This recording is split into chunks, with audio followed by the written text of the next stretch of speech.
y'all, welcome back to Cooking Geese Style. Today we're going to be making beef stew. I cannot wait to try this. Yummy. It's the end of June in Texas and it's hot outside, but I've been craving beef stew. So that's what we're going to make. Super easy. Do us a favor, please like and subscribe. Oh, I think that's about all it's going to fit. Okay. I'm craving this. Let's get started. Let's roughly chop up 1 large yellow onion. I'll put these pieces in this bowl over here. We're going to use those in a minute. Here's 4 sticks of celery. We want them into bite-sized pieces. And we're going to set these aside as well.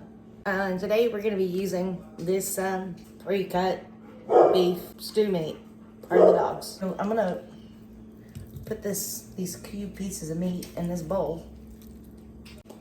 Okay, now I have here some McCormick's beef stew herbs and seasoning.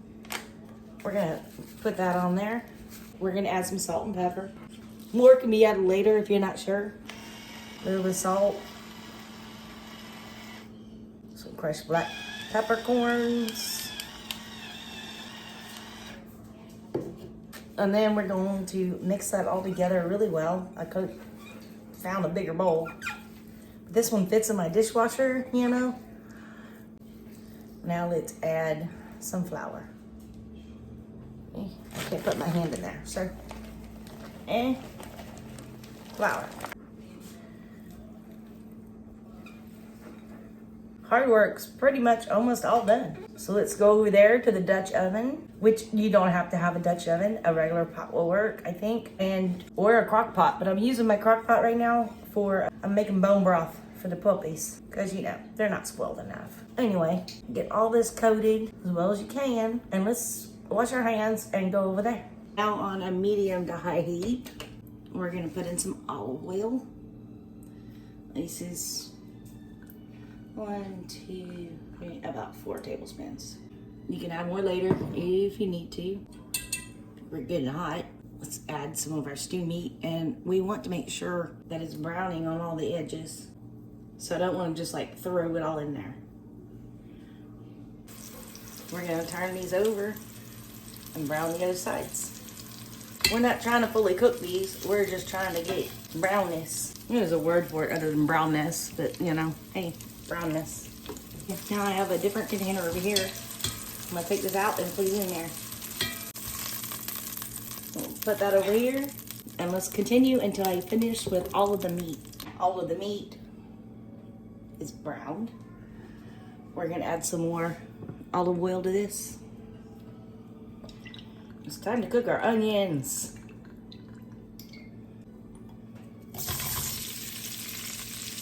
And I don't have any jalapenos or fresh garlic. I don't know how that happens in our house, but it happened. So we're gonna add some garlic powder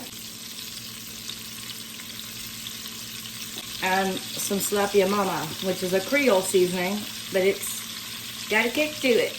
Yes, they like a kick. I'm gonna scrape the bottoms, get all that stuff off there. We're gonna let these cook for about, I don't know, 3 minutes or so. You know what the hey? Let's add our celery.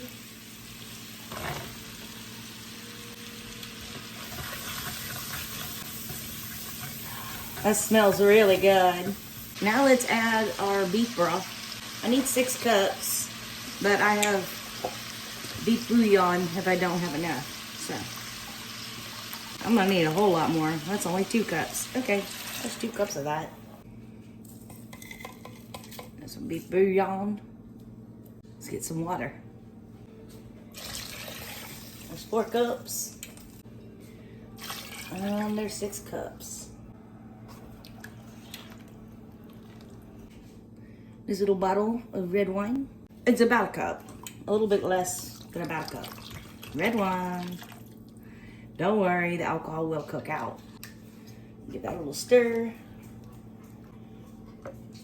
Now hopefully all this will fit in my Dutch oven. I think I overestimated the size of my oven. Let's find out.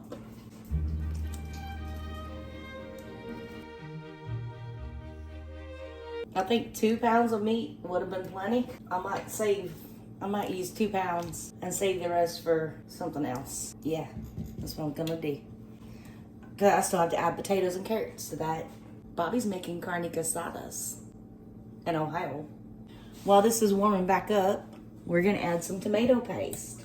We're gonna add 4 teaspoons of tomato paste.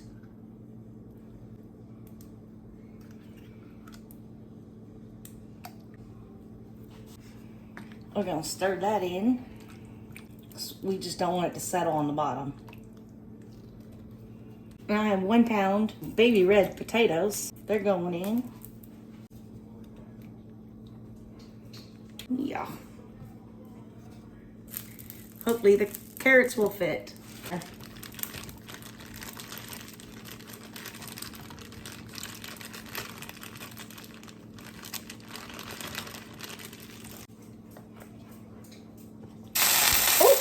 I think that's about all it's gonna fit. Okay. Alright. While we're waiting on that to get hot, we're gonna add a couple of sprigs of rosemary and a little bit of thyme. Now, because it's so full and I don't want it to boil over, we're gonna go ahead and turn it down to a simmer. Put a lid on it and give it an hour. Let's take a look-see at this. See how we're doing. We're not simmering too much, but I started boiling over a little bit. But I'm gonna turn it back on. Well, it wasn't. I didn't have it off. It was on low. Putting it on 2 for an electric stove, right? And a lot of people like to use like baking soda or whatever to get this to thicken up. I'm gonna be using McCormick's brown gravy mix. Just pour that in there. It's just 1 packet. And we're gonna stir that in and hopefully not spill any, because I seriously overestimated how much my Dutch oven could hold.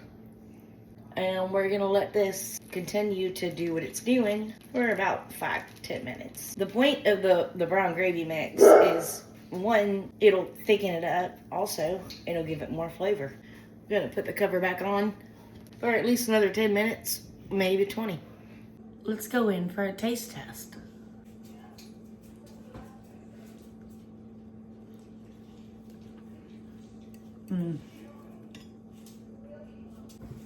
That's so good.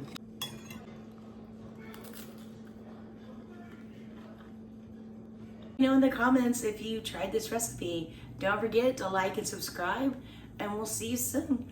I'm always cooking up something. I never know what, but I always come up with something.